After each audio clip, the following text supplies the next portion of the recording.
Shalom. Wah, udah siap buat memuji Tuhan belum nih? Yuk yang udah siap, sama-sama kita lipat tangannya, tutup matanya, kita berdoa.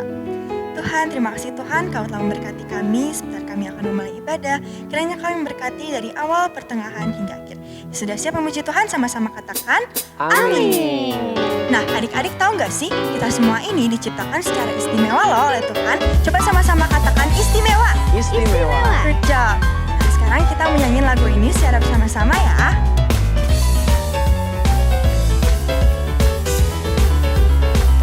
Dunia boleh katakan ku tak berarti. Dunia boleh katakan ku bukan siapa-siapa. Tapi ku hanya dengar apa kata Yesus. Dia katakan ku istimewa, ku istimewa. Karena aku miliknya, ku istimewa. Berharga di matanya, ku istimewa. Yesus mengasihiku, Dia lahir dalam hatiku dan jadikanku istimewa. Good job, kita nyanyiin dari awal ya. Dunia boleh katakan ku tak berarti. Dunia boleh katakan ku bukan siapa-siapa. Tapi ku hanya dengar apa kata Yesus. Dia katakan ku istimewa, ku istimewa. Karena aku miliknya, ku istimewa. Berharga di matanya, ku istimewa. Yesus mengasihiku, Dia lahir dalam hatiku dan jadikanku istimewa, ku istimewa. Karena aku miliknya, ku istimewa. Berharga di matanya, ku istimewa. Yesus mengasihiku, Dia lahir dalam hatiku dan jadikanku istimewa. Kita nyanyiin lagi dari awal ya, yuk lebih semangat lagi. Dunia boleh katakan ku tak berarti. Dunia boleh katakan ku bukan siapa-siapa. Tapi ku hanya dengar apa kata Yesus. Dia katakan ku istimewa, ku istimewa. Karena aku miliknya, ku istimewa. Berharga di matanya, ku istimewa. Yesus mengasihiku, Dia lahir dalam hatiku dan jadikanku istimewa, ku istimewa. Karena aku miliknya, ku istimewa. Berharga di mata siapa? Berharga di matanya, ku istimewa.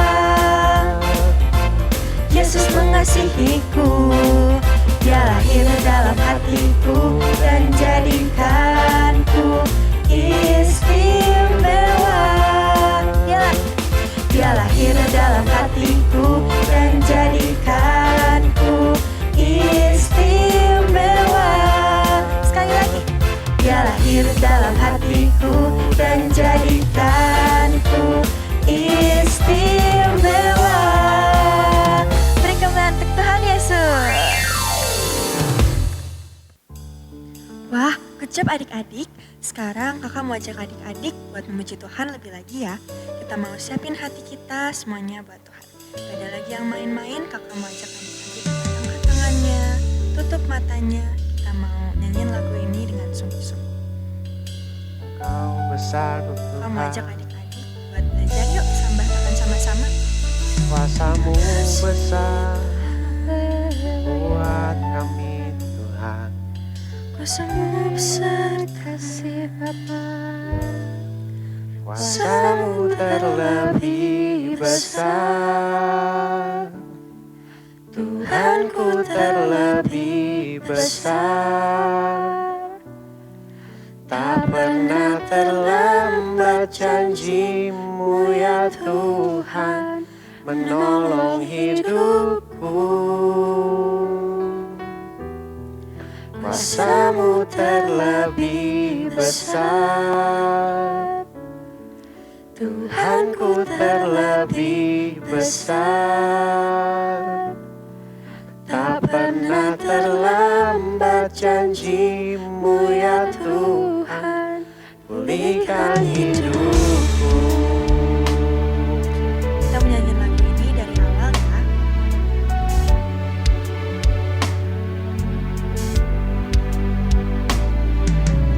Hanya Kau Tuhan penolongku,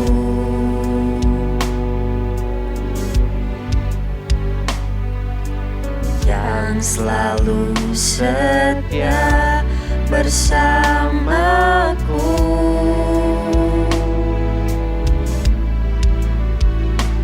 Kasih-Mu yang sanggup mengubah kehidupanku. Sungguh ku berserah, sungguh ku percaya, kuasa-Mu terlebih besar, Tuhanku terlebih besar. Tak pernah terlambat janji-Mu ya Tuhan, menolong hidupku.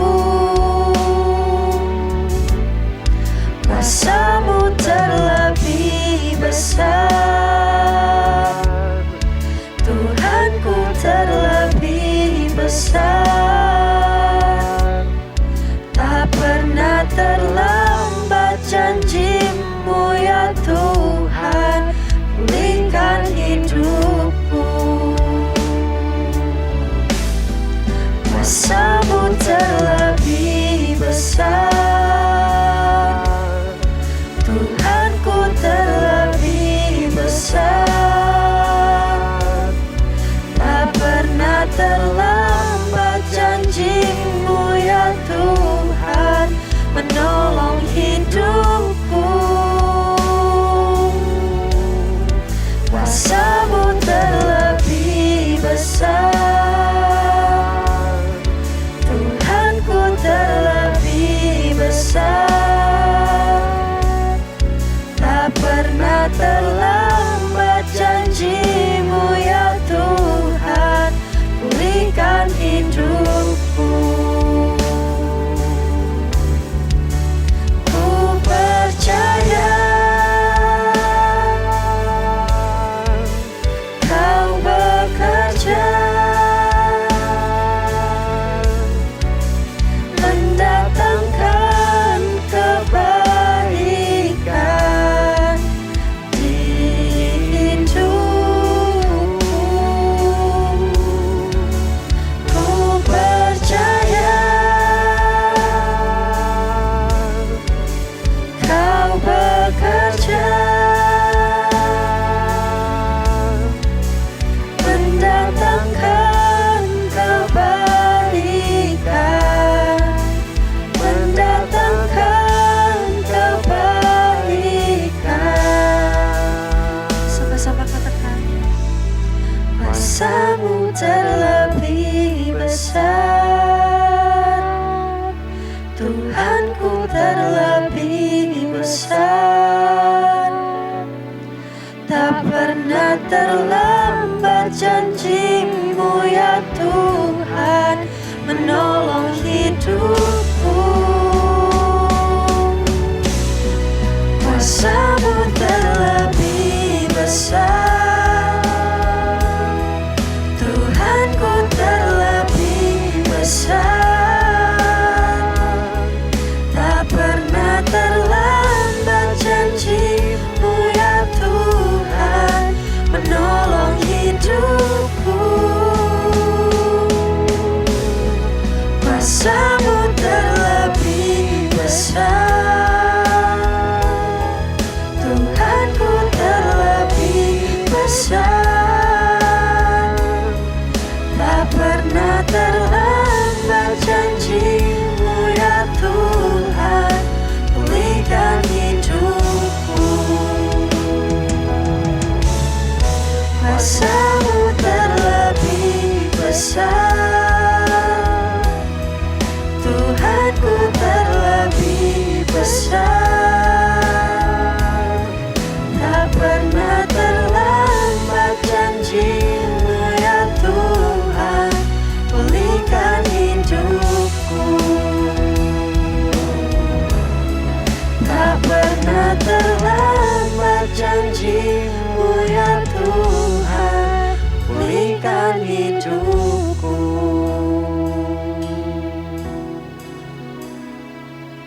Terima kasih Bapa. Tuhan, terima kasih Tuhan atas berkat-Mu Tuhan. Sebentar kami akan mendengarkan firman-Mu. Kiranya Kau yang berkati agar firman yang kami dengarkan dapat kami terapkan dalam kehidupan kami sehari-hari. Terima kasih Tuhan, hanya ke dalam tangan-Mu kami berdoa. Amin.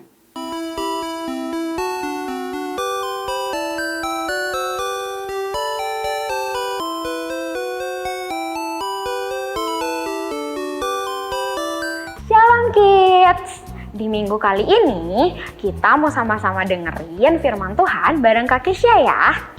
Nah, sebelum itu kakak mau nanya dulu nih. Pasti beberapa dari adik-adik di rumah sudah pernah belajar tentang pertumbuhan tanaman. Nah, pertumbuhan tanaman itu terdiri dari akar, batang, daun, bunga, dan juga buah. Siapa di sini yang tahu fungsi dari akar? Coba kakak mau denger dong. Wah, betul banget. Fungsinya itu untuk menopang tanaman yang akan tumbuh dan juga mencari sumber air bagi tanaman di dalam tanah. Nah, ngomong-ngomong soal akar, yuk kita dengar firman Tuhan satu ini. Tuhan Yesus pernah berkata, "Akulah pokok anggur yang benar dan Bapakulah pengusahanya." Sama seperti tumbuhan yang membutuhkan akar untuk tumbuh, begitu juga dengan hidup kita. Sebagai anak-anak Tuhan, kita harus hidup melekat pada Dia. Seperti batang pohon yang melekat pada akar. Hidup kita tanpa Tuhan itu bukan apa-apa loh. Tuhan yang kasih kita kepandaian, talenta, dan Tuhan juga yang memampukan kita untuk melakukan segala hal. Dalam firman-Nya, Tuhan juga berkata, "Tinggallah di dalam Aku dan Aku di dalam kamu." Artinya, kita harus hidup dekat sama Tuhan. Ibarat ranting, kita akan tumbuh berbuah banyak sekali. Tapi, gimana sih caranya menjadi ranting yang berbuah banyak itu? Nah, pertama, caranya itu dengan baca firman dan melakukannya. Yang kedua, kita harus berdoa setiap hari. Dan yang ketiga, memuji dan menyembah Tuhan. Nah, ini semua itu bisa kita lakuin gak cuma di gereja loh adik-adik. Kita bisa lakuin ini dimanapun. Nah adik-adik, tadi kita udah lihat nih pertumbuhan tanaman. Ranting yang selalu membutuhkan bagian yang lain. Salah satunya adalah akar. Untuk tumbuh dengan baik dan berbuah yang banyak. Ranting itu diibaratkan hidup kita. Dan akar itu diibaratkan Tuhan Yesus. Kita akan selalu membutuhkan Tuhan Yesus di hidup kita. Maka dari itu, kita harus punya hubungan yang dekat sama Tuhan. Kenapa sih kita harus punya hubungan yang dekat sama Tuhan? Nah, jawabannya supaya hidup kita tidak seperti ranting-ranting yang kering, yang lama-kelamaan akan mati. Tapi hidup kita itu harus seperti ranting yang menghasilkan banyak buah. Maksudnya, biarlah hidup kita terus bertumbuh dan menjadi terang, berkat, dan berguna bagi sesama. Hidup yang dekat sama Tuhan juga ada caranya loh adik-adik. Seperti yang tadi kakak udah bilang di awal. Pertama itu kita harus baca firman Tuhan. Nah, baca firman Tuhan itu bukan cuma buka Alkitab, tapi kita itu harus baca, terus kita pahami. Tapi harus kita renungin juga. Supaya apa? Supaya kita tahu apa isi hatinya Tuhan buat setiap adik-adik.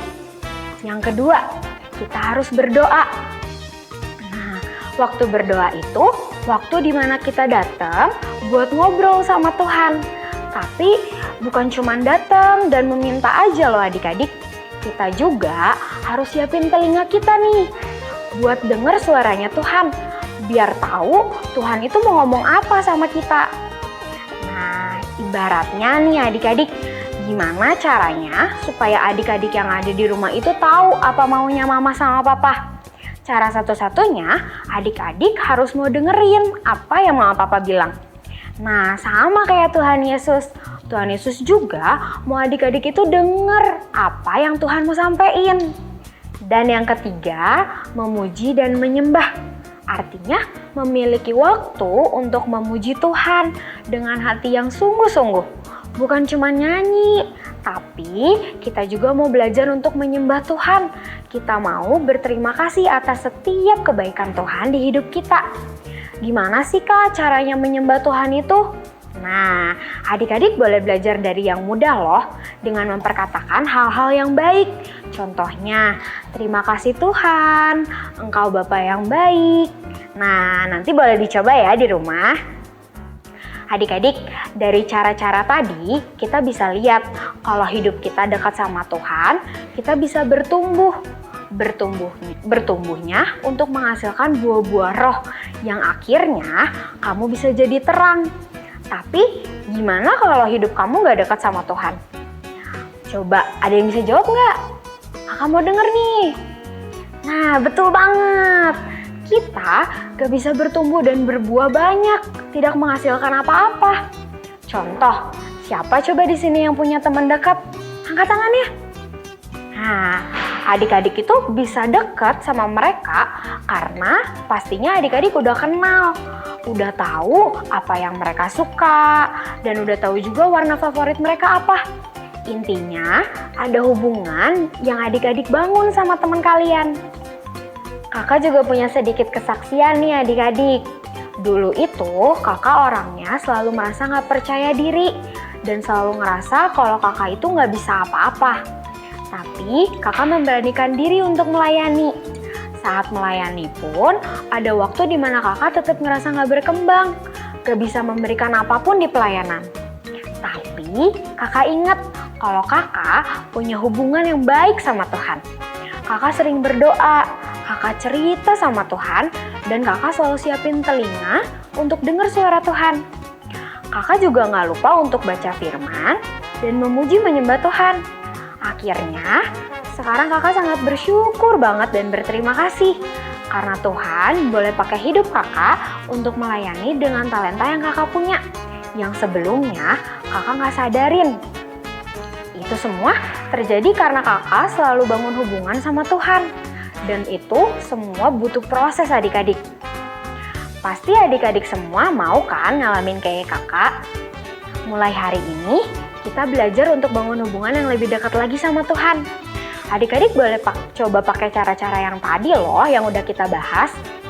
Yuk, sekarang kita mau berdoa. Kita mau lipat tangan, kita mau tutup mata. Tuhan Yesus, terima kasih untuk firman hari ini. Tuhan, hari ini aku mau belajar untuk punya hubungan yang baik sama Tuhan. Untuk belajar lebih sungguh-sungguh lagi sama Tuhan. Bangun hubungan yang intim sama Tuhan. Tuhan yang pimpin, Tuhan juga yang sertai selalu hidup aku. Terima kasih Tuhan, hanya di dalam nama Tuhan Yesus.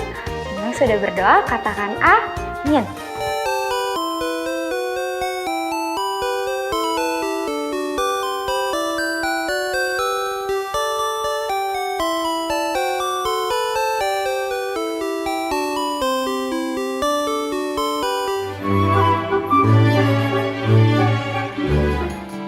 Shalom Parents, 2 minggu lalu kita sudah belajar mengenai 3 tipe pengasuhan, yaitu neglectful, pola asuh yang mengabaikan anak, kemudian tipe permisif, pola asuh yang sangat bertoleransi kepada semua keinginan anak, dan pola asuh ketiga adalah otoriter, pola asuh satu arah yang menekankan power yang dimiliki oleh orang tua.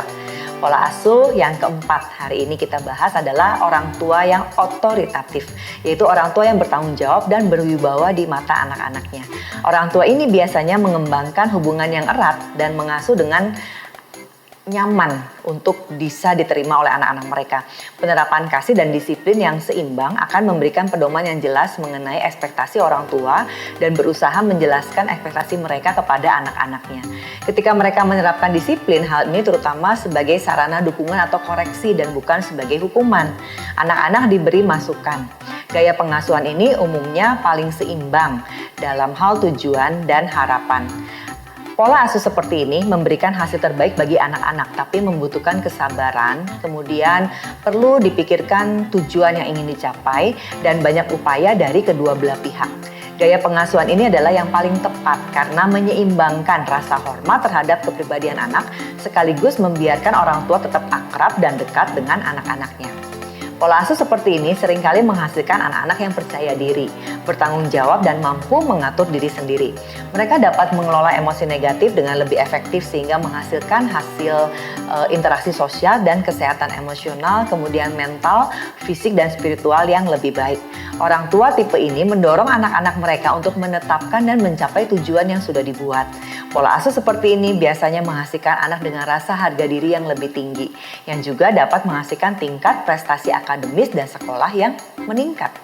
Ciri-cirinya untuk orang tua yang otoritatif adalah memberi anak pilihan dan merumuskan pedoman bersama dengan anak-anak mereka. Kemudian memberi anak kesempatan untuk mengambil keputusan, mengembangkan disiplin yang konsisten dan penuh kasih. Kemudian meminta pertanggungjawaban anak dan membiarkan kenyataan kehidupan sehari-hari menjadi guru yang paling penting bagi anak-anaknya. Beberapa contoh dari orang tua otoritatif adalah Elkanah dan Hana, tercatat di dalam Alkitab. Kemudian Elkanah dan Hana adalah orang tua dari Samuel. Kemudian Zakaria dan Elizabeth yang merupakan orang tua dari Yohanes Pembaptis. Parents setelah mengetahui 4 pola pengasuhan, parents bisa memperbaiki gaya pengasuhan apabila mendapati dampak yang tidak baik antar hubungan dengan anak selama ini karena pola asuh yang kita terapkan mungkin kurang tepat. Selama beberapa dekade terakhir, penelitian keluarga menunjukkan bahwa gaya pengasuhan dapat berdampak luas kepada pertumbuhan anak-anak kita. Area mana saja yang terdampak? Yang pertama, area akademis. Gaya pengasuhan orang tua dapat mempengaruhi prestasi akademik dan motivasi. Kemudian area kesehatan mental. Gaya pengasuhan juga dapat mempengaruhi kesehatan mental anak. Anak-anak yang dibesarkan oleh orang tua yang otoriter, permisif, atau yang mengabaikan cenderung mengalami lebih banyak kecemasan, depresi, dan masalah kesehatan mental lainnya. Yang ketiga, area yang terdampak dari pola pengasuhan kita adalah harga diri. Anak yang dibesarkan oleh orang tua yang otoritatif cenderung memiliki harga diri yang kuat dibandingkan anak yang dibesarkan oleh orang tua dengan gaya lainnya. Area lain adalah hubungan sosial. Gaya pengasuhan dapat mempengaruhi cara anak berhubungan dengan orang lain. Misalnya, anak yang dibesarkan oleh orang tua yang permisif lebih besar kemungkinannya untuk ditindas. Sedangkan anak yang dibesarkan oleh orang tua yang otoriter lebih besar kemungkinannya untuk menindas orang lain. Area yang terakhir adalah hubungan pada saat nanti anak-anak kita memasuki usia dewasa. Penelitian menemukan bahwa anak-anak yang dibesarkan oleh orang tua yang tegas dan otoriter lebih mungkin mengalami pelecehan emosional di dalam hubungan romantis pada saat nanti mereka dewasa. Semangat parents berproses menjadi orang tua yang lebih baik. Tuhan Yesus memberkati.